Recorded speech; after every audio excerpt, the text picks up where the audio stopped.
যাবি, তো ওটা তো আশীর্বাদটা তো নিতেই হবে। রাধে রাধে আমার প্রিয় পরিবার, আশা করি সকলে ভালো আছো, সুস্থ আছো আর সাবধানে আছো। আমি একটু কলকাতার উদ্দেশ্যে বেরিয়ে যাব, সেই কারণের জন্য আমি রাধা মাধবের জন্য শুকনো খাবার রেখে দিয়ে গেলাম, যাতে উনি নিজে নিজে নিয়ে খেয়ে নিতে পারেন। এই প্রথমবারের জন্য মাধবকে ছেড়ে আমি কোথাও যাচ্ছি, তাই মনটা ভীষণই খারাপ।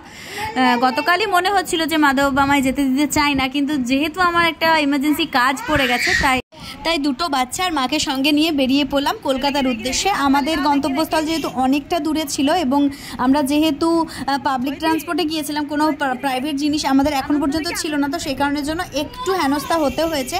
আর বিশেষতই রাধা মাধব আমার সঙ্গ দিয়েছিলেন আমোদপুরের পর। কি করে আমোদপুরের পর থেকে সঙ্গ দিয়েছিলেন, আমোদপুরের আগে থেকে কেন দেননি, সেটাও তোমাদের সকলের সঙ্গে আমি শেয়ার করবো। এই যে আমরা বসে আছি কীর্ণাহার রেল স্টেশনে, যেখানে আমরা কীর্ণাহার টু আমোদপুর একটা টিকিট কাটলাম এবং কীর্ণাহার থেকে আমোদপুর ট্রেনে গেলাম। এবং এটাই ছিল আমাদের আজকের সবথেকে বড় ভুল, যে আমরা কীর্ণাহার থেকে আমোদপুর ট্রেনে করে গেছি। যদি আমরা কীর্ণাহার টু আমোদপুরটা বাসে করে যেতাম, তাহলে হয়তো আমরা এতটা হ্যারাস হতাম না বা এতটা হেনস্থা আমাদেরকে হতে হতো না। তো পুরো ঘটনাটা তোমাদের সকলের সঙ্গে আমি শেয়ার করব। তো এই যে দেখতে পাচ্ছ, কীর্ণাহার থেকে আমোদপুরের ট্রেন চলে এসেছে। এই ট্রেনে আমরা চেপে যাচ্ছি আপাতত। এবং আমোদপুর যাওয়ার পর আমাদের সঙ্গে কি ঘটলো সেটাও বলছি। আমোদপুর যাওয়ার যে ট্রেনটাতে আমরা বসলাম, সেই ট্রেনটা পৌঁছালো ঠিক 9টা 55-তে এবং 9টা 56-তে ছিল আমোদপুর টু হাওড়া হচ্ছে কবিগুরু এক্সপ্রেস। তো অনেক চেষ্টা করেও সেই ট্রেনটা আমরা কিছুতেই ধরতে পারিনি। আমাদের চোখের সামনে দিয়ে বেরিয়ে গেছে কবিগুরু এক্সপ্রেস। তো সেটা ছিল সকাল 10টায়। তো সকাল 10টা থেকে প্রায় 11:30 পর্যন্ত অপেক্ষা করার পর 10:30টায় একটা ট্রেন ছিল। সেই 10:30টার একটা লোকাল ট্রেন, ওটা বর্ধমান আবার চেঞ্জ করতে হতো। সেই কারণের জন্য আমরা ভেবেছিলাম যে আবার বর্ধমানে চেঞ্জ করতে হবে, তো টানা একটা ট্রেন হলে খুব ভালো হয়। কিন্তু তবুও একটা আশা ছিল না সেই ট্রেনটাতে যাব, কিন্তু তবুও সেই ট্রেনটাই আমাদের যাওয়া হয়নি। বলে না যে কপালে দুর্গতি থাকলে, এটা কপালে দুর্গতি ঠিক বলবো না, যেহেতু রাধা মাধবকে জীবনে প্রথমবার বাড়ি থেকে কোথাও একা একা আসছি, ওনাকে বাড়িতে রেখে দিয়ে, তো ওনার প্রথমেই আপত্তি ছিল যাতে আমি না আসি। তো হয়তো এই জিনিসগুলো ওই কারণেই ঘটছিল। তো আমোদপুরে যখন এসে পৌঁছালাম, তখন প্রায় ধরো সকাল 10টা বাজে। ট্রেনগুলো সব মিস হয়ে গেছে, এমনিতেই রবিবার।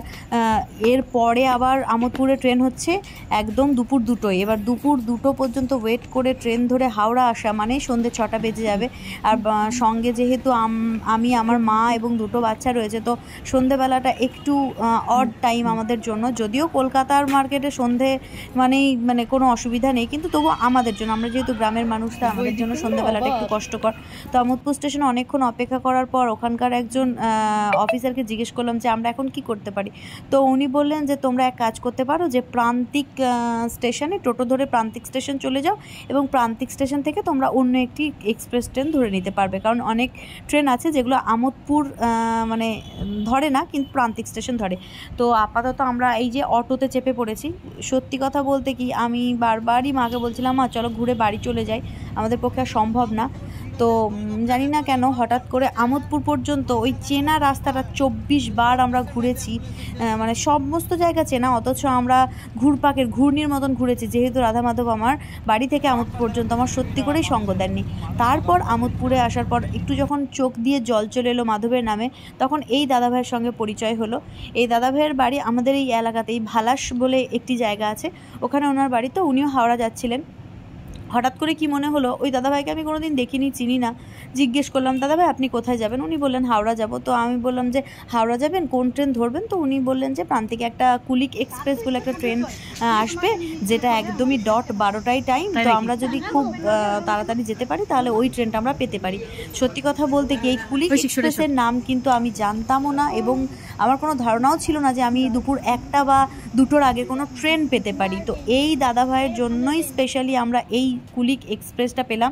এবং এই যে দেখতে পাচ্ছ, আমরা ট্রেনের একদম উপরের যে ইয়েগুলো হয় ওটার ওপরে বসে আছি। এই জায়গাটাও কিন্তু এই দাদাভাই ঠিক করে দিয়েছেন।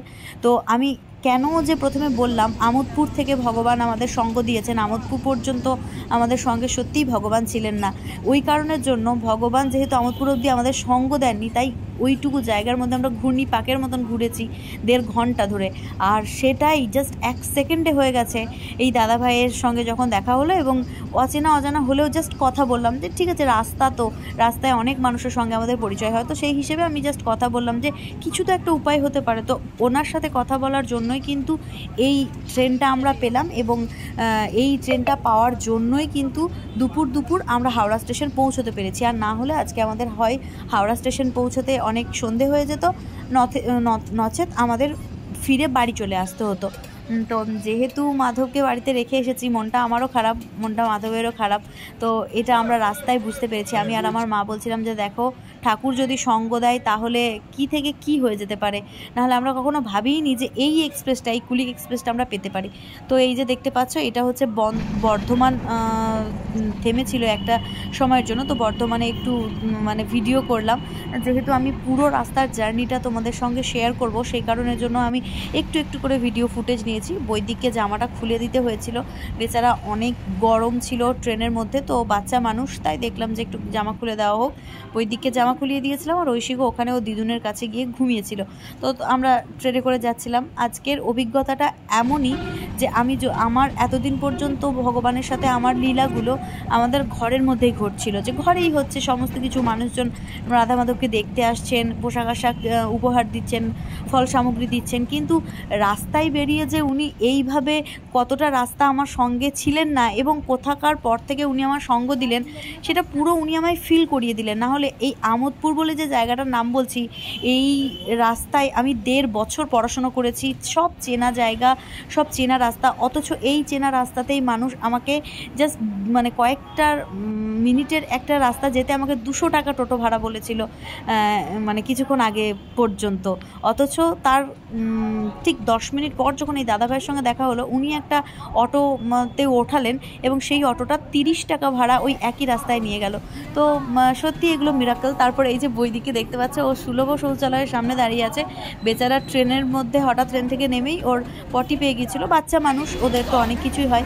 তো সত্যি কথা বলতে কি, ছোট বাচ্চাদেরকে নিয়ে জার্নি করাটা একটু কষ্টের। আমি নেক্সট টাইম থেকে আশা করব যে যতই প্রোগ্রাম থাকুক, আমি প্রোগ্রামগুলো একটু অ্যাভয়েড করব, কারণ আমার বাচ্চাদের এই যে এত হ্যারাসমেন্ট হচ্ছে, মানে এই যে মানে একটা ক্লান্তির একটা ব্যাপার, বা এতটা রাস্তা ওরা করছে, এটা সত্যি ওদের জন্য কষ্টকর। কিন্তু আমার যেহেতু এটা একটা বড় প্রোগ্রাম এবং এত বড় একটা অ্যাচিভমেন্ট জীবনের, আমি সেই জন্য আশা ছাড়িনি যে এত বড় সুযোগ একটা পাচ্ছি, এত বড় মঞ্চে এত বড় কবিদের সঙ্গে যাওয়ার বা দাঁড়ানোর সুযোগ পাবো, এটাও তো জীবনের অনেক বড় পাওয়া।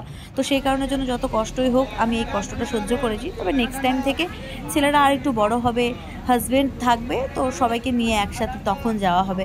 তো এই যে আমি হাওড়া স্টেশনে এটা বেরোনোর পর একটা বাস ধরে নিয়েছি, S7 বাস, যেটা টলিগঞ্জ হয়ে NSC বোস রোড ধরে বাসদ্রোণী আসবে, যেখানে আমি ফায়ার ব্রিগেডের ওখানে নামবো।